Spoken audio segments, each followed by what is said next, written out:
Hello, welcome back to our channel. എനിക്കിന്ന് നിങ്ങളോട് പറയാനുള്ളത് കുറച്ച് സീരിയസ് ആയിട്ടുള്ള ഒരു കാര്യമാണ് കേട്ടോ. നമ്മൾ നാട്ടിലായിരിക്കുമ്പോൾ ഒരാൾ നമ്മളെ വന്ന് അപ്രോച്ച് ചെയ്തിട്ട് പറയാം, ഒരു 10 ലക്ഷം രൂപ എനിക്ക് തരുവാണെങ്കിൽ അടുത്ത PSC എക്സാം ഞാൻ നിങ്ങൾക്ക് പാസ്സാക്കി തരാമെന്ന്. അങ്ങനെ കേൾക്കുമ്പോൾ നമുക്ക് തോന്നുന്ന ഒരു ഫീലിങ്സ് ഇല്ലേ? ആ ഒരു ഫീലിങ്സ് ആണ് കഴിഞ്ഞ ഒരാഴ്ചയായിട്ട് എനിക്ക് തോന്നിക്കൊണ്ടിരിക്കുന്നത് കേട്ടോ. എനിക്ക് മെസ്സേജ് അയക്കുന്ന പലരും എന്നോട് ഇങ്ങനെ ഒരു ഏജൻസി സ്കാമിനെ കുറിച്ച് പറഞ്ഞിട്ടുണ്ടെങ്കിലും എനിക്കത് കമ്മ്യൂണിക്കേറ്റ് ചെയ്യാൻ തോന്നിയത് ഞാനത് പേഴ്സണലി എക്സ്പീരിയൻസ് ചെയ്ത് കഴിഞ്ഞപ്പോഴാണ്. കഴിഞ്ഞ ദിവസം ഞങ്ങൾക്ക് വന്നൊരു മെസ്സേജ് ആണ്. അതിനകത്ത് ഒരു ഏജൻസിയാണ് അയച്ചേക്കുന്നത്. അപ്പൊ അതിനകത്ത് അവർ പറയുന്നത് NHS ജോബ് മേടിച്ചു തരാൻ അവര് റെഡിയാണ്. ഇപ്പൊ നിങ്ങൾ NHS ജോബ് നോക്കുന്ന ഒരാളാണെങ്കിൽ ഇതാണ് നിങ്ങളുടെ റൈറ്റ് പ്ലേസ്, ഞങ്ങൾ നിങ്ങളെ ഹെൽപ്പ് ചെയ്യാൻ തയ്യാറാണ്, NHS ഒരു ജോബ് വാങ്ങിച്ചു തരാൻ ഞങ്ങൾ റെഡിയാണെന്നുള്ള രീതിയിലാണ്. കൂടുതൽ ഡീറ്റെയിൽസ് അറിയാൻ വേണ്ടി കോൺടാക്ട് ചെയ്യാൻ പറഞ്ഞുകൊണ്ടാണ് മെസ്സേജ് ഇട്ടേക്കുന്നത്. ഇപ്പോ NHS ഇപ്പൊ വർക്ക് ചെയ്യുന്ന ഒരാളാണ് ഞാൻ. അതുകൊണ്ട് എനിക്കിത് ക്ലിയർ ആയിട്ട് അറിയാം, ഒരിക്കലും NHS ജോലി കിട്ടാൻ വേണ്ടിയിട്ട് ഒരു ഏജൻസി അപ്രോച്ച് ചെയ്തിട്ട് കാര്യമില്ലാന്ന്. കാരണം NHS ഏജൻസി ജോബുകളുണ്ട്, പക്ഷെ അത് NHS സബ് കോൺട്രാക്ട് കൊടുത്തിരിക്കുന്ന കുറച്ച് ജോബുകളാണ്. ഒരു എക്സാമ്പിൾ പറയുകയാണെങ്കിൽ ഫെസിലിറ്റി ഡിപ്പാർട്ട്മെന്റ്, അതിലെ പല ജോബുകളും ചിലപ്പോൾ NHS ഒരു ഔട്ട്സൈഡ് ഏജൻസിക്ക് സബ് കോൺട്രാക്ട് കൊടുത്തിട്ടുണ്ടാവും. അങ്ങനെ കുറച്ച് ഏജൻസി സ്റ്റാഫുകൾ വന്ന് ചെയ്യും. അതല്ലാതെ റിക്രൂട്ട്മെന്റിന് വേണ്ടി NHS ഒരു ഏജൻസിനെയും ഏൽപ്പിച്ചിട്ടില്ല.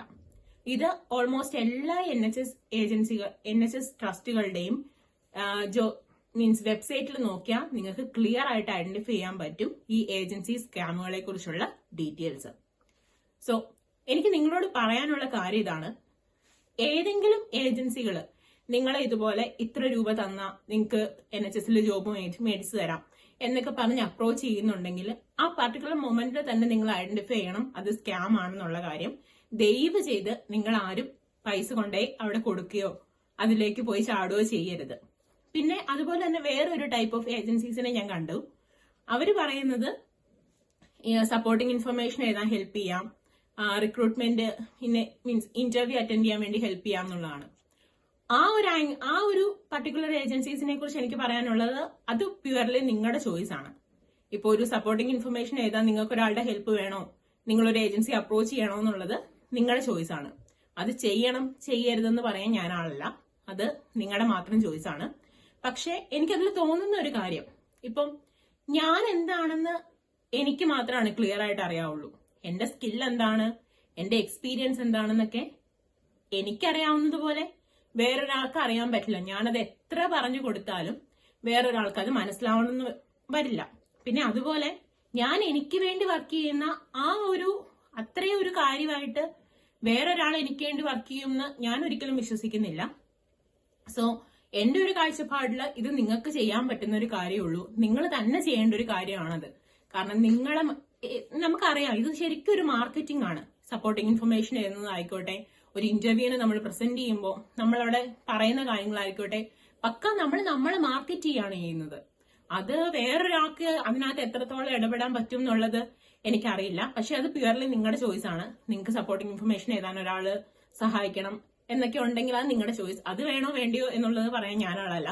പക്ഷെ ഒരിക്കലും നിങ്ങൾ കാശ് കൊടുത്ത് ഇങ്ങനെ ഒരു ഏജൻസിയിലും പോയി അപ്രോച്ച് ചെയ്യരുത്. നിങ്ങൾ അതിനെക്കുറിച്ച് പ്യുവർലി അവെയർ ആയിരിക്കണം. പ്രത്യേകിച്ച് നമ്മുടെ ചാനലിൽ കൂടെ കൂടുതലും ഈ NHS റിലേറ്റഡ് ആയിട്ടുള്ള ജോബുകൾ മീൻസ് അങ്ങനെയുള്ള കണ്ടന്റുകൾ പോകുന്നത് കൊണ്ട് ഉറപ്പായിട്ടും ഞാനും അതിനൊരു മീഡിയ ആവാൻ ചാൻസ് ഉണ്ട്. കാരണം നമ്മുടെ വീഡിയോ ഫോളോ ചെയ്യുന്നവരെയും ഫോക്കസ് ചെയ്യാൻ ചാൻസ് ഉണ്ട്. അപ്പോൾ ഇത് പറയാനുള്ള ഉത്തരവാദിത്വം എനിക്കുണ്ടെന്ന് തോന്നി, അതുകൊണ്ടാണ് ഞാൻ നിങ്ങളോട് ഷെയർ ചെയ്തത്. പിന്നെ അതുപോലെ ഇപ്പോൾ NHS വരുന്ന വേക്കൻസീസ് അറിയാനൊന്നും നിങ്ങൾക്ക് ഒരു ഏജൻസിനെയോ അല്ലെങ്കിൽ ഒരു തേർഡ് പാർട്ടിനെയോ അപ്രോച്ച് ചെയ്യേണ്ട കാര്യമില്ല. ട്രാക്സ് ജോബ്സിൽ നോക്കിക്കഴിഞ്ഞാൽ നിങ്ങൾക്ക് day to day updations clear ആയിട്ട് കിട്ടും. അതിനുവേണ്ടി വേറെ ആരെയും നിങ്ങൾക്ക് ഡിപ്പെൻഡ് ചെയ്യേണ്ട കാര്യമില്ല. സോ ഇത് പറയേണ്ടത് എന്റെ ഉത്തരവാദിത്തം തോന്നി, അതുകൊണ്ടാണ് ഞാൻ നിങ്ങളോട് ഷെയർ ചെയ്തത്. അപ്പൊ നിങ്ങൾ ഇതിനെക്കുറിച്ച് പ്രോപ്പറായിട്ട് അവെയർ ആയിട്ടിരിക്കുക. അപ്പൊ വെറുതെ ഇങ്ങനെയുള്ള ചതിക്കുഴികളിലൊന്നും ചെന്ന് ചാടി കയ്യിലുള്ള ക്യാഷ് ഒന്നും കളയാണ്ടിരിക്കുക. അപ്പൊ അത്രയേ ഉള്ളൂ. അടുത്തൊരു വീഡിയോ ആയിട്ട് കാണുന്നത് വരെ ബൈ ബൈ.